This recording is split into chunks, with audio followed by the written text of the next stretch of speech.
Это программа «Актуальное интервью», в студии Иван Лазаренко. Здравствуйте.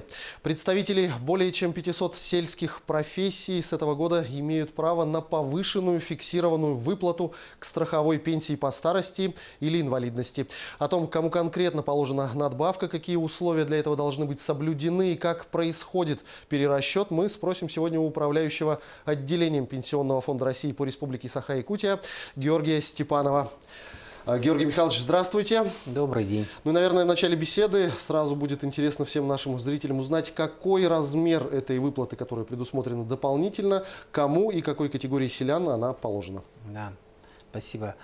С января 2019 года в пенсионном законодательстве появилась новая норма о льготном пенсионном обеспечении для жителей села и работников сельского хозяйства. Надо отметить, что это вообще первое в жизни, в истории советского и российского пенсионного законодательства льгота для селян, для работников сельского хозяйства.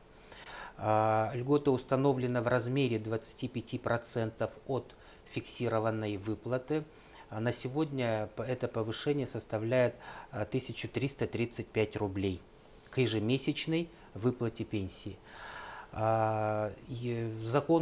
Норма закона вступила в силу с 1 января 2019 года, и на эту повышенную фиксированную выплату могут претендовать лица, которые, первое, отработали не менее 30 лет в сельском хозяйстве, второе, не менее 30 лет, второе условие, это пенсионер должен быть неработающий, и третье условие, этот пенсионер должен проживать в сельской местности.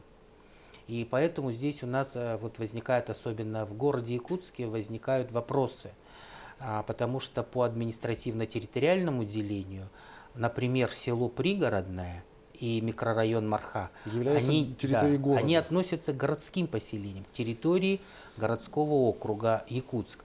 Но при этом, допустим, села Хатасы, Тулагина, Кильдямсы, допустим, да, они относятся к сельской местности, хотя они входят в состав городского округа. Здесь мы руководствуемся общероссийским классификатором административно-территориальных образований. Поэтому часто у наших пенсионеров возникают такие вопросы. Ну а не может быть злоупотреблений, скажем так, со стороны тех, кому эта выплата положена, например, быть прописанным все-таки в сельской местности, но по факту проживать в ней? В целях пенсионного обеспечения, да, надо сказать, что сейчас законодательство достаточно либеральное, мы можем смотреть даже не на прописку, а на фактическое местонахождение человека. А фактическое свое местонахождение человек может подтвердить личным обращением в клиентскую службу, допустим, в сельской местности, и написать заявление. Сейчас выплата пенсии, она не так сильно привязана к институту регистрации. Ну, в отличие, допустим, от того же районного коэффициента, который полагается жителям северных территорий. Вот здесь мы смотрим обязательно.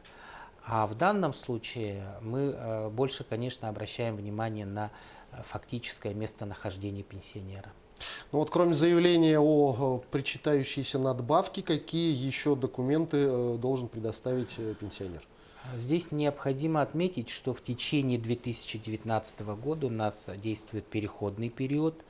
Мы эту работу начали еще года 3 назад, когда по имеющимся в выплатном пенсионном деле пенсионеров мы высчитывали стаж и определяли его право. И приглашали этих пенсионеров написать заявление на перерасчет. Вот в течение 2019 года, если пенсионер обратится к нам до конца года со всеми необходимыми документами, подтверждающие 3 факта, о которых я говорил, мы ему произведем перерасчет, начиная с 1 января 2019 года. И поэтому даже если этот пенсионер обратится к нам в декабре месяце, мы ему перерасчитаем с января, перерасчет сделаем и доплатим эти выплаты за весь год.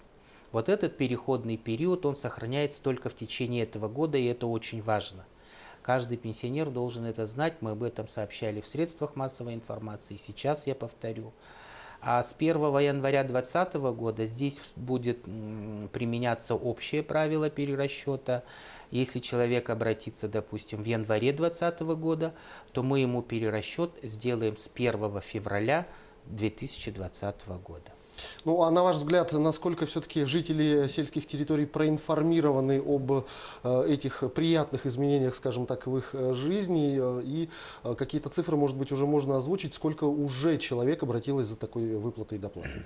Да, как я уже сказал, впервые вот эта норма была еще прописана в 400-м федеральном законе о страховых пенсиях, который у нас в целом вступил в действие с января 2015 года, но он неоднократно откладывался, поэтому у нас было достаточно времени провести активную информационно-разъяснительную работу среди селян.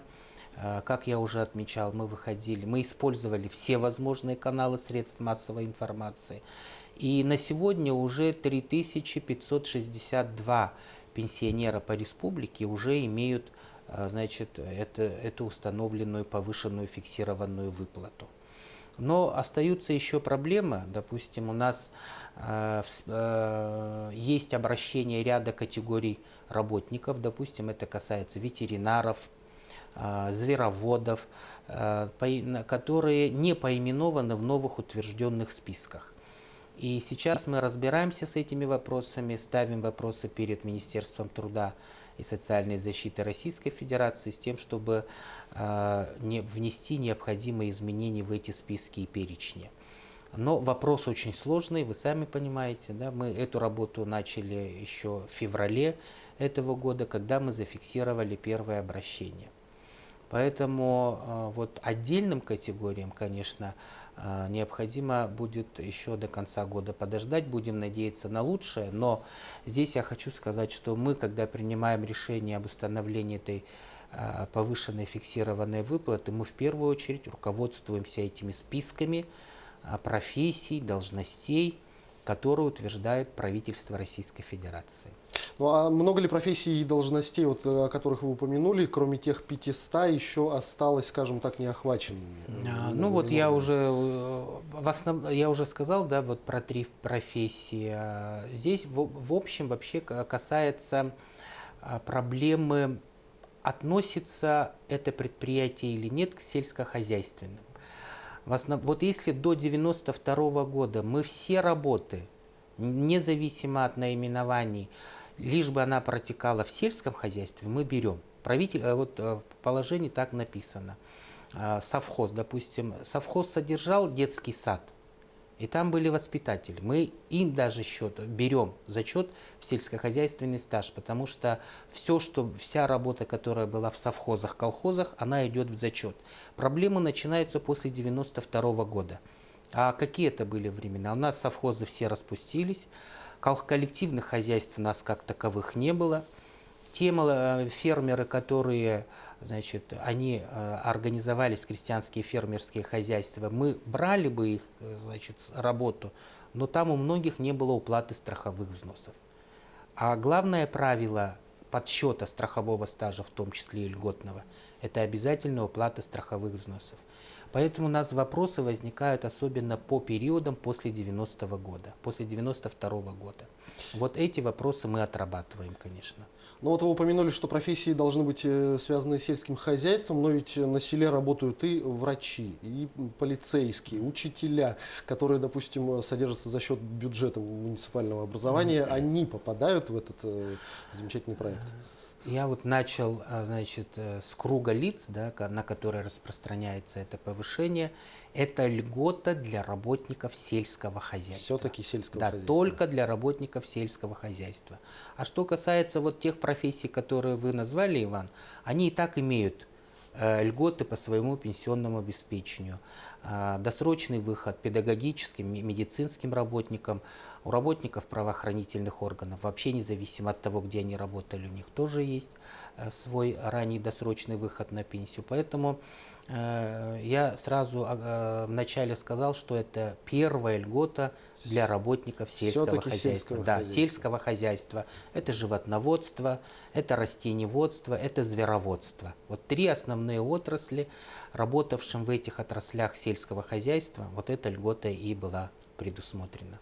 Ну вот кроме тех 3 с чем-то тысяч человек, которые уже обратились за этой льготой, по вашим прогнозам, в самое ближайшее время сколько еще сможет ею воспользоваться?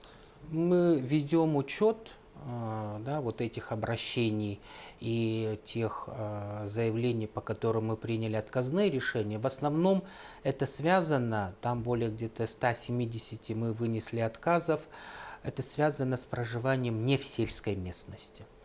Но эти вопросы мы тоже доводим до наших вышестоящих организаций, потому что все-таки основное требование – это стаж. Вот. И многие люди считают, что не совсем справедливо, что отработав 30 лет в сельском хозяйстве и переехав на старости лет в более лучшие городские, скажем так, комфортные условия, они потеряют это право. Но законодатель, еще раз говорю, определил, что это льгота для сельского хозяйства и для проживающих в настоящее время в сельской местности. Поэтому мы, как правоприменительный орган, обязаны руководствоваться этими нормами закона. Ну что ж, Георгий Михайлович, я благодарю вас за беседу. Огромное спасибо, что нашли время и ответили на наши вопросы. До встречи. Спасибо. Это была программа «Актуальное интервью». Сегодня у нас в студии был управляющий отделением Пенсионного фонда России по Республике Саха-Якутия Георгий Степанов. До встречи в эфире.